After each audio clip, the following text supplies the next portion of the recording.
أعوذ بالله من الشيطان الرجيم. بسم الله الرحمن الرحيم. اس سے پہلے آپ لوگوں نے یہ بنی اسرائیل کی گائے والا واقعہ سن لیا ہے. تو پورا واقعہ کیسے تھا کہ ایک شخص بنی اسرائیل کے ایک شخص کو اس کے قریبی رشتہ داروں نے مار ڈالا تھا اور لاش لے جا کے ایک چوراہے پر پھاٹک کے پاس ڈال دی تھی. اور صبح پھر اس کے خون کا دعویٰ لے کر کے حاکم کے پاس اور پھر حضرت موسیٰ کے پاس پہنچ گئے. تو یہ واقعے کا آغاز ہے. اور پھر حضرت موسیٰ کی دعا سے ان کو یہ بتایا گیا تھا کہ تم گائے ذبح کرو، ذبح کرنے کے بعد اس کے جسم کا کوئی حصہ مار دو تو وہ زندہ ہو کر کے قاتل کا نام بتا دے گا.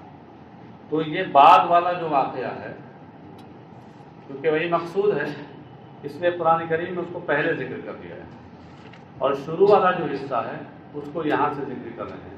وَإِذْ قَتَلْتُمْ نَفْسًا فَادَّارَأْتُمْ فِيهَا وَاللَّهُ مُخْرِجٌ مَا كُنتُمْ تَكْتُمُونَ. یہ شروع کا حصہ ہے. وَإِذْ قَتَلْتُمْ نَفْسًا فَادَّارَأْتُمْ فِيهَا، اور جب یاد کرو اس وقت کو جب تم نے ایک شخص کو قتل کر دیا تھا اور اس کا الزام، اس سلسلے میں الزام ایک دوسرے پہ ڈالتے تھے. فَادَّارَأْتُمْ فِيهَا وَاللَّهُ مُخْرِجٌ مَا كُنتُمْ تَكْتُمُونَ، اور جو کچھ تم چھپا رہے ہو اللہ اس کو ظاہر فرما دے گا، ظاہر فرمانے والا ہے. یہاں فَادَّارَأْتُمْ یہ دراصل میں ہے تَدَارَأْتُمْ، باب تفاعل سے فعل ماضی اور جمع مذکر حاضر کا صیغہ. تَدَارَأْتُمْ، تَدَارَأَ یَتَدَارَأُ، تَدَارُوًا. تدارا درعن سے بنا ہے. درعن کا معنی ہوتا ہے دفع کرنا. تو تداراتم کا معنی ہوا تدافعاتم، ایک دوسرے کی طرف ڈھکیلنا، ایک دوسرے پہ ڈالنا.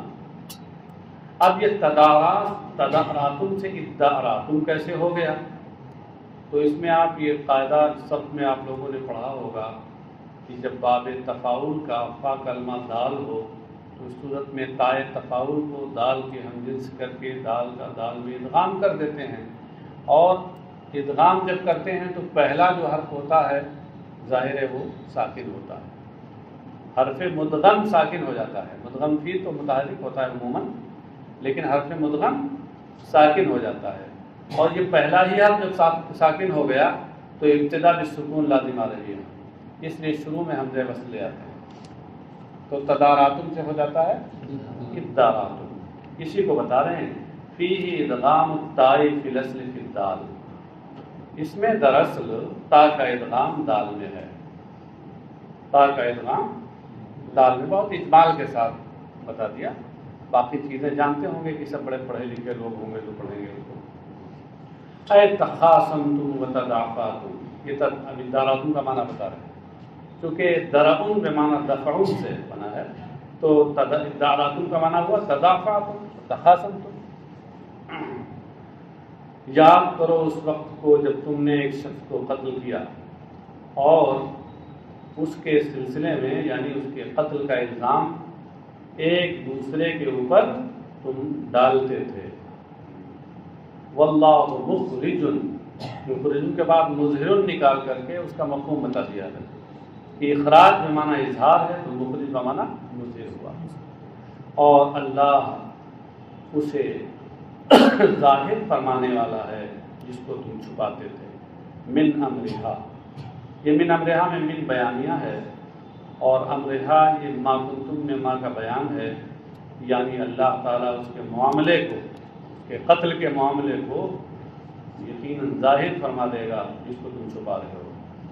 مفسر کہتے ہیں ھذا اعتراض واللہ مخرج ما کنتم تکتمون. اس کو بتا دیں کہ یہ جملہ معترضہ ہے. وَهُوَ أَوَّلُ الْقِصَّةِ، اور وہ اس واقعے کا آغاز ہے. یعنی اس قتلتم نفسا فادارأتم فیہا، یہاں سے قصہ شروع ہو رہا ہے، واقعہ شروع ہو رہا ہے، اور اس کے بعد آنا چاہیے فَقُلْنَا اضْرِبُوهُ بِبَعْضِهَا، یہ آنا چاہیے تھا، تو بیچ میں آ گیا کہ واللہ مخرج ما کنتم تکتمون، تو یہ جملے متضاد ہو گیا۔ تو فَقُلْنَا اضْرِبُوهُ بِبَعْضِهَا، تو ہم نے کہا کہ اسے اس کے کسی حصے سے مارو، اسے اس کے کسی حصے مارو، بعض میں ضمیر کا مطلب بقرہ ہے، ایک گائے کے کسی حصے کو، گائے ذبح کرو اور گائے کو ذبح کرنے کے بعد اس کے جسم کا کوئی بھی حصہ لے کر کے اس کو مار دو۔ اضربوہ کے بعد کہنا ایل قتیلہ، ضمیر منصوب کا مرجع بتایا کہ اس مقتول کو، اس قتل ہونے والے شخص کو اس گائے کے کسی حصے سے مار دو، پر ضربا بلسانها او عجب ذنبها فحيا وقال قتلني فلان وفلان لابن عمي ومات فحرم الميراث وقتل۔ اب سوال یہ ہے کہ وہ بعض حصہ تھا کیا؟ اس میں بڑی مختلف روایتیں ہیں۔ یہ جو اللہ تبارک تعالیٰ نے فرمایا تھا کہ اس گائے کے کسی حصے کو اس پہ مار دو، یہ تھا کیا؟ کچھ لوگوں نے کہا کہ وہ زبان مراد ہے، اسے اس کی گائے کی زبان کاٹ کر کے اور اس کو مار دو مقتول۔ کچھ لوگوں نے کہا نہیں، اس کی دم کی جو جڑ ہے، جڑ دم جہاں سے اگتی ہے، دم کی جڑ کاٹ کر کے وہ مار دو۔ ہاں اچھا، اتنے ہی پہ نہیں ہے، اور بھی اس میں روایتیں ہیں۔ کچھ لوگوں نے کچھ اور چیزیں بھی کہیں، کچھ بھی مار دو اس کا کوئی بھی حصہ۔ بہرحال تو مفسر کہتے ہیں فَضُرِبَ بِلِسَانِهَا أَوْ عَجْبِ ذَنَبِهَا، تو اس گائے کی زبان یا علی اختلاف الروایتین اس کے دم کی جڑ اسے مار دی گئی، فَحَيَّا، تو وہ مقتول آدمی زندہ ہو گیا، وَقَالَ، اور اس نے کہا قتلنی فلان و فلان لابن عمہ، اپنے دو چچیرے بھائیوں کے بارے میں کہا کہ فلاں فلاں نے مجھے قتل کیا ہے۔ قال لابن عمہ قتلنی فلان و فلان، ابن عمہ کا تعلق اسی قال سے ہے، یعنی قال مشیرا لابن عمہ قتلنی فلان و فلان، وماتا، اور پھر اتنا کہہ کے پھر مر گیا۔ فحرم المیراث، تو یہ دونوں اس کی میراث سے محروم ہو گئے، وقتلا، اور قصاص میں یہ بھی قتل کر دیے گئے۔ ہاں کچھ نہیں ملا، میراث حاصل کرنے کے لیے سب کچھ کیا تھا، میراث بھی نہیں ملی، سمجھے، اور جان سے بھی ہاتھ دھونی پڑی۔ ہاں كذلك يحيي الله الموتى ويريكم آياته لعلكم تعقلون، یہ اللہ کا ارشاد ہے۔ قال تعالی، ارشاد باری تعالی ہے، كذلك يحيي الله الموتى، یوں ہی اللہ مردے جلاتا ہے۔ یوں ہی کا مطلب کیا ہے؟ كذلك الإحياء، اسی جلانے کی طرح جیسے اس نے بنی اسرائیل کے اس شخص کو جلا دیا، زندگی دے دی، تو اسی جلانے کی طرح اور اسی زندگی بخشنے کی طرح، اسی حیات بخشی کی طرح وہ مردوں کو بھی حیات بخشتا ہے، زندگی دیتا ہے۔ وہ یریکم آیاتہ، اور اپنی نشانیاں وہ تمہیں دکھاتا ہے۔ آیاتی یعنی دلائل قدرتی، اس سے اشارہ کیا اس بات کی طرف کہ آیات میں ضمیر ہا کا مضاف قدرت محذوف ہے، اور دلائل نکال کر کے آیات کا لغوی معنی بتا دیا، ہاں کہ اپنے قدرت کی نشانیاں مجھے تمہیں دکھاتا ہے، لعلکم تعقلون، اس امید پر کہ تم سمجھو، ہاں، یا تاکہ تم سمجھو، لعل یہاں اس معنی میں لیا جائے تعلیب تعقلون یعنی تتدبرون فتعلمون ان القادر علی احیاء نفس واحدہ قادر علی احیاء نفوس کثیرہ فتؤمنون، تاکہ تم غور کرو تو تم یہ جان لو کہ وہ جو ایک جان کو زندہ کرنے پر قادر ہے وہ بہت سی جانوں کو بھی زندہ کرنے کی قدرت رکھتا ہے، ہاں، تاکہ تم پھر ایمان لے آؤ، کیونکہ ظاہر ہے کہ جو ایک شخص وہ زندگی دے دے گا وہ بہتوں کو بھی دے سکتا ہے۔ تو اس طریقے سے اس واقعے کو پیش کر کے پھر انہیں گویا بعث بعد الموت کے عقیدے کی طرف انہیں متنبہ کرنا ہے کہ اللہ تبارک و تعالیٰ قیامت میں پھر دوبارہ زندہ فرمائے گا۔ ثم قست قلوبکم من بعد ذلک فہی کالحجارۃ واشد قسوۃ، اور پھر تمہارے دل سخت ہو گئے، یا یوں کہہ لو کہ تم سنگ دل ہو گئے۔ اب یہاں کم سے کون مراد ہے؟ ایھا الیہود، یہ بتایا کہ مخاطب کون ہے۔ اے یہودیو، پھر تمہارے دل سخت ہو گئے، یعنی صلبت عن قبول الحق، مطلب یہ ہے کہ حق کو قبول کرنے سے کے سلسلے میں وہ سخت ہو گئے۔ جیسے کوئی سخت چیز ہوتی ہے تو وہ کسی چیز کو اپنے اندر جذب نہیں کرتی، قبول نہیں کرتی، ایسے تمہارے دل اس کی طرح ہو گئے۔ اس سے ظاہر ہوا، اس تشریح سے ظاہر ہوا کہ قصد قلوبکم میں سے قصد کے معنی لغوی حقیقی مراد نہیں ہیں، بلکہ یہاں اس کے معنی مجازی استعارہ والا معنی مراد ہے، یعنی گویا دلوں کو تشبیہ دی ہے ان سخت چیزوں سے، پتھروں سے، مثلا سخت چیزوں سے کہ جو کسی چیز کو اپنے اندر صلاحیت نہیں ہونے دیتے، اور پھر مشبہ بھی جو حجارہ ہے اس کو حذف کر کے اس کے لوازم و مناسبات میں سے قصد کو ذکر کر دیا، قصد بمعنی صلبہ۔ پھر اس کے بعد تمہارے دل سخت ہو گئے۔ اس کے بعد ذالکہ کا مشاملہ کیا ہے؟ المذکور من احیاء القتیل وما قبلہ من الآیات۔ ذالکہ کا مشاملہ مذکورہ بالا ساری چیزیں ہیں، مثلا کسی واقعے میں مردے کو جلانا، اور اس کے علاوہ اور بھی جو اللہ نے اپنی نشانیاں اور اپنی نعمتیں بنی اسرائیل کو دی تھی، وہ ساری چیزیں مراد ہیں۔ اور ذالکہ تو یہ واحد مذکر کی جانب اشارہ کرنے کے لیے آتا ہے، اور وہ کئی چیزیں ہیں، تو اس صورت میں ذالکہ کو بظاہر نہیں ٹھیک لگتا ہے، یہ کیسے آ گیا؟ مفسر نے اس کی تفسیر کی من بعد ذالکہ المذکوری، اشارہ یہ کیا کہ ذالکہ سے اشارہ ان چیزوں کی طرف ہے مگر المذکور کی تعویل میں، اور المذکور چونکہ واحد مذکر ہے اس لیے ذالکہ سے اس کی طرف اشارہ کرنا صحیح ہے۔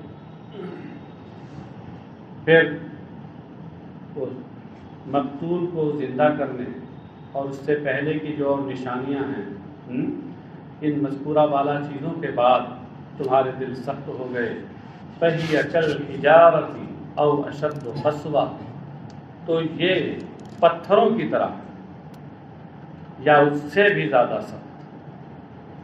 کالحجارۃ کے بعد فی القسوۃ نکالا، اشارہ کیا کہ وجہ تشبیہ یہاں محذوف ہے۔ تشبیہ کے 4 ارکان ہوتے ہیں، مشبہ بھی، ادات تشبیہ، وجہ تشبیہ، 3 ارکان یہاں مذکور ہیں۔ حیا مشبہ بھی ہے، حجارہ مشبہ ہے، حجارہ مشبہ بھی ہے، کاف ادات تشبیہ ہے، وجہ تشبیہ محذوف ہے، اس کو مفسر نے ظاہر کیا۔ او اشد قسوۃ، یا اس سے بھی زیادہ سخت، مفسر نے منہا نکال کر اشارہ کیا کہ یہاں اس میں تفضیل مستعمل بمن ہے اور اس کا مفضل علیہ محذوف ہے، کیونکہ اس میں تفضیل کلام عرب میں اس کے استعمال کے 3 طریقے ہیں، ایک الف لام کے ساتھ، دوسرے اضافت کے ساتھ، تیسرے من تفضیلیہ کے ساتھ۔ تو یہاں پہ من تفضیلیہ کے ساتھ کا استعمال ہے لیکن مفضل علیہ مین من کے محذوف ہے. اصل عبارت ہے وشد قسوة منها وإن من الحجارة لما يتفجر منه الأنهار وإن منها لما يشقق فيخرج منه الماء وإن منها لما يهبط من خشية الله وما الله بغافل عما تعملون. ان آگے کی آیتوں میں یہ بتایا کہ تمہارے دل پتھروں کی طرح بلکہ اس سے بھی زیادہ سخت ہو گئے. وہ کیسے؟ اس کی وضاحت کرتے ہوئے کہتے ہیں کہ وَإِنَّ مِنَ الْحِجَارَةِ، اور یقیناً کچھ پتھر تو ایسے ہیں، من الحجارہ میں من تبعیضیہ ہے، کچھ پتھر تو ایسے ہیں کہ لما یتفجر منہ الانہار، کہ ان سے ندیاں بہ پڑتی ہیں. ہاں ارے گنگا ندی، جمنا ندی سب کیا ہے سے بہ رہی ہیں، پہاڑی ندیاں سب بہتی ہیں اسی سے. لما یتفجر میں لام لام تاکید ہے. وَإِنَّ مِنْهَا لَمَا يَشَّقَّقُ فَيَخْرُجُ مِنْهُ الْمَاءُ، اور ان میں سے کچھ وہ ہیں جو پھٹ پڑتے ہیں، پھٹ جاتے ہیں تو ان سے پانی نکلنے لگتا ہے. جیسے چشمے آپ دیکھتے ہیں، چھوٹے چھوٹے چشمے، ندیاں تو نہیں مگر کہیں تھوڑا تھوڑا پانی ابلنے لگتا ہے. ہاں یشقق، یہ یشقق کیا ہے؟ اشقق یشقق، اصل میں تشقق ہے، تشقق باب تفاعل سے.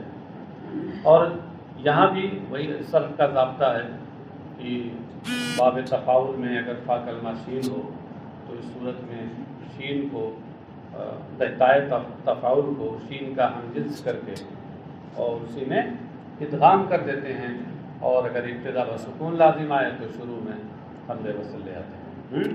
مختصر میں یہ بتا رہے ہیں کہ یشقق فیہ ادغام التاء فی الاصل فی الشین، کہ اس میں دراصل تا کا ادغام شین میں ہے. یعنی اصل ہے کیا؟ یتشقق، کہ تا کو شین سے بدلا اور شین کو شین میں ختم کر دیا. فَيَخْرُجُ مِنْهُ الْمَاءُ، اس سے پانی نکلتا ہے. وَإِنَّ مِنْهَا لَمَا يَهْبِطُ مِنْ خَشْيَةِ اللَّهِ، اور کچھ پتھر ایسے ہیں جو خوف خدا سے نیچے گر جاتے ہیں. يَهْبِطُ، حَبَطَ يَهْبِطُ حبوطاً کا معنی ہوتا ہے النزول من علو الى سفل. اس سے ظاہر ہو گیا کہ لما یہبطو کی تفسیر جو ینزل من علو الى سفل سے کی ہے، یہ بالکل لغوی معنی بتایا. بس کچھ پتھر ایسے ہیں جو اوپر سے نیچے لڑک آتے ہیں اللہ کے خوف سے. مطلب پتھر تو اس طرح کے ہیں، حالانکہ کسی چیز کی سختی بتانی ہوتی ہے تو پتھر سے تشبیہ دی جاتی ہے. پتھر ضرب المثل ہے سختی بیان کرنے میں. وَقُلُوبُكُمْ لَا تَتَأَثَّرُ وَلَا تَلِينُ وَلَا تَخْشَوْا، جبکہ تمہارے دل متاثر نہیں ہوتے، نرم نہیں پڑتے، اور نہ ہی ان کے اندر جھکاؤ پیدا ہوتا ہے، خشوع پیدا ہوتا ہے، جھکاؤ نہیں پیدا ہوتا. اس کا مطلب پتھروں سے بھی زیادہ سخت ہے. وَمَا اللَّهُ بِغَافِلٍ عَمَّا تَعْمَلُونَ، اور اللہ تمہارے اعمال سے بے خبر نہیں. مطلب تم جو سمجھ رہے ہو کہ تمہیں دنیا میں سزا نہیں دے رہا، تو اس کا یہ مطلب نہ سمجھنا کہ وہ جانتا نہیں، سب جانتا ہے، باخبر ہے. وَإِنَّمَا يُؤَخِّرُكُمْ لِوَقْتِكُمْ، وہ تو تمہیں تمہارے مقررہ وقت کے لیے تمہیں مؤخر کر رہا ہے، تمہیں یعنی تمہارے سزا کو. اما تعملون میں تعملون جو ہے اس میں کہتے ہیں وفی قراءۃ بالتحتانیہ، یعنی بالیاء التحتانیہ. ایک قراءت میں یعملون ہے، تعملون کے بجائے یعملون ہے یاء تحتانیہ کے ساتھ. اور جب یاء تحتانیہ کے ساتھ یہ نیچے لکھا ہے کہ ابن کثیر والباقون بالفوقیہ، یعنی امام ابن کثیر کی قراءت میں اما یعملون ہے اور باقی 6 قراء کی جو قراءت ہے وہ اما تعملون ہے تا کے ساتھ. سمجھے؟ ہاں. اب امام ابن کثیر کی قراءت میں جب یعملون ہے تو اس سے پہلے تو خطاب کے صیغے تھے اور بنو اسرائیل کو خطاب کیا گیا تھا. اب یہاں غائب کا صیغہ بنو اسرائیل کے لیے آ گیا. ہاں، طرز کلام بدل گیا. اسی کو تو التفات کہتے ہیں. اسلوب کلام بدل دینا، طرز کلام بدل دینا، یہی تو التفات ہے. طرز کلام خطاب پہ چل رہا تھا، غائب کا صیغہ لے آیا گیا، طرز کلام بدل گیا. ہاں، جیسے گاڑی چلاتے چلاتے گیئر بدل دیتے ہیں، بس وہی گیئر بدلنا ہے التفات جی۔ اور التفات کی بہت سی صورتیں ہیں، تو اس میں التفات عن الخطاب الی الغیبہ، خطاب سے غیبت کی طرف التفات ہے، یہ فی التفات عن الخطاب، نیچے لکھا محسن الی الغیبہ۔ افتطمعون ان یؤمنوا لکم وقد کان فریق منهم یسمعون کلام اللہ ثم یحرفونہ من بعد ما عقلوہ وهم یعلمون۔ افتطمعون، اس میں خطاب کس سے ہے؟ ایھا المؤمنون کہہ کے مخاطب کو بتا دیا۔ یہ اس لیے بتانا ضروری تھا کہ اس سے پہلے خطاب چل رہا تھا یہودیوں سے، تو کئی لوگ یہ نہیں سمجھ لیں کہ یہ بھی یہودیوں سے خطاب ہے۔ اے مومنوں، اے ایمان والو، کیا تم اس بات کی خواہش رکھتے ہو؟ ان یؤمنوا لکم، یؤمنوا میں ضمیر واو کا مرجع ہے یہود، مفسر نے یہاں اس تفسیر سے یہی بتایا، ضمیر مرفوع کا مرجع بتایا ہے۔ کیا تم لوگ یہ خواہش رکھتے ہو یا آرزو رکھتے ہو کہ یہ یہود تمہاری وجہ سے ایمان لے آئیں؟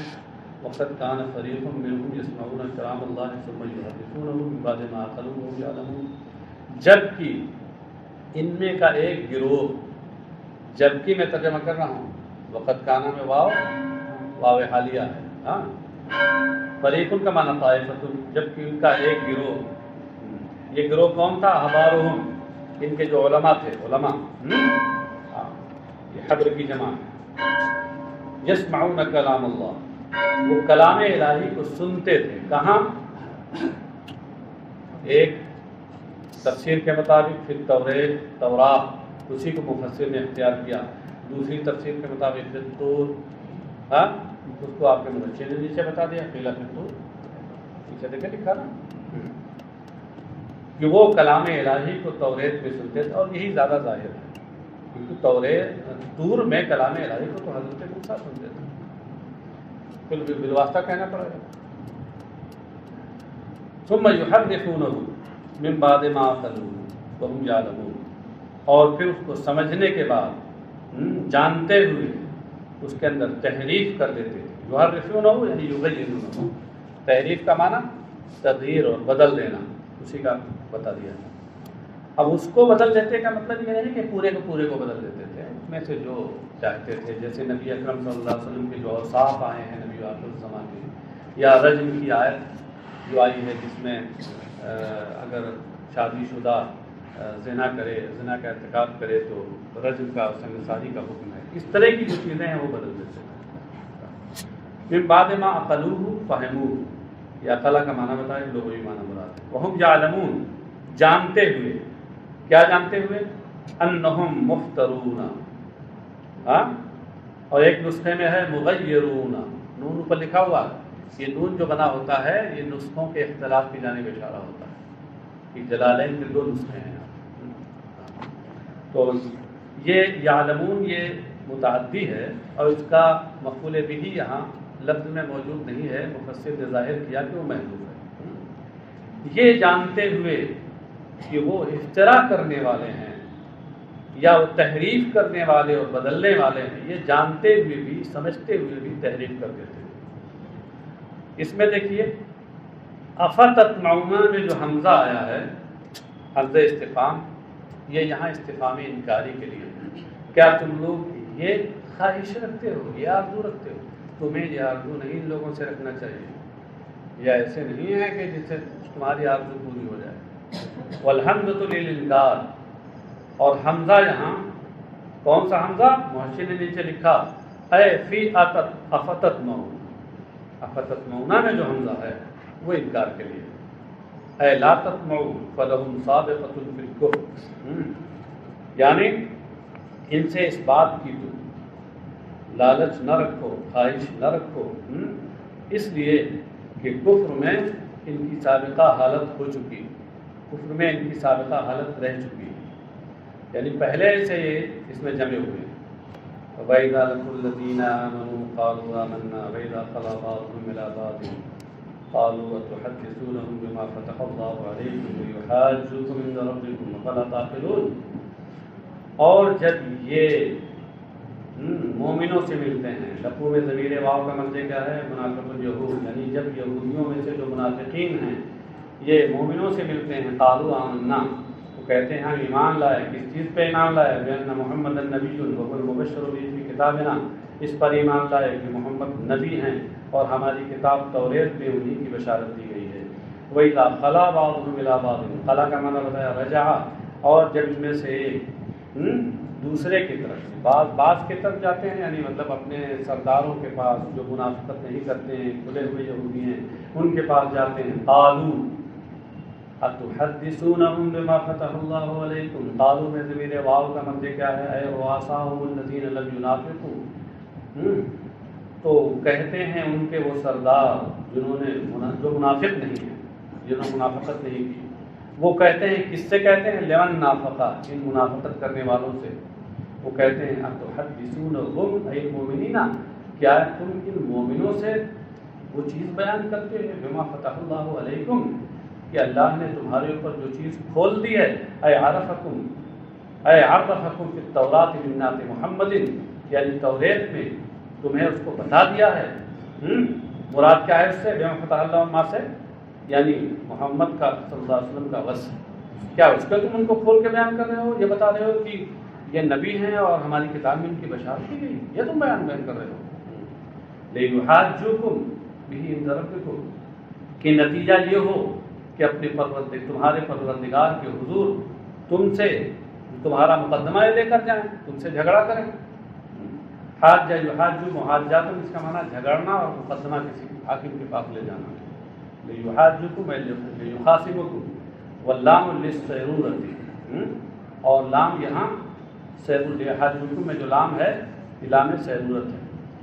عند ربکم فی الآخرہ، وَيُقِيمُ عَلَيْكُمُ الْحُجَّةَ فی ترک اتباعی، اسی چیز کو واضح کر رہے ہیں، اسی کے مفہوم کو لِيُحَاجُّوكم، کہ تمہارے رب کے حضور آخرت میں یہ تمہارا مقدمہ لے جائیں اور ان کی پیروی اور محمد کی پیروی نہ کرنے کے سلسلے میں تمہارے خلاف دلیل قائم کریں. مع علمکم بصدقہ، اس کے باوجود کہ تمہیں ان کی کے صادق ہونے کا علم، محمد کے صادق ہونے، نبی صادق ہونے کا علم ہو، اس کے باوجود تم نے اتباع چھوڑ دی. اس پر تمہارے خلاف وہ دلیل قائم کریں اللہ کے حضور. افلا تعقلون انہم یحاجوکم اذا حدثتموہم فتنتہوا، تو کیا تمہیں عقل نہیں؟ کیا تم یہ سمجھتے نہیں ہو کہ انہم یحاجوکم؟ یہ بتایا کہ تعقلون مفعول آتی ہے، اس کا مفعول بھی محذوف ہے. کیا تم اس بات کو سمجھتے نہیں ہو کہ جب تم ان سے بیان کرو گے تو وہ تمہارے خلاف حجت قائم کریں گے.